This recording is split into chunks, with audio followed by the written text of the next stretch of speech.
Hello, I will install Oberlo today.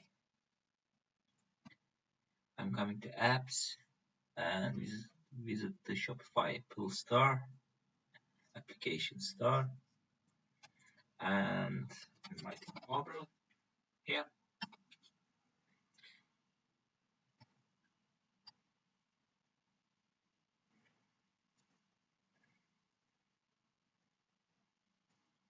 As you see here at app,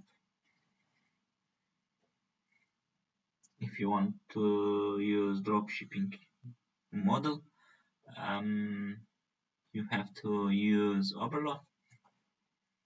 It will be very helpful for you.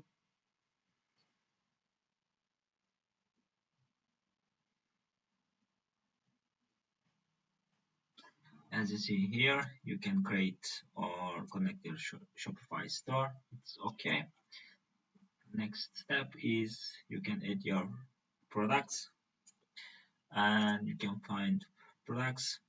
You can import, also go live and make a sale. Last step. Yeah, it is a short video. Thank you for watching my video.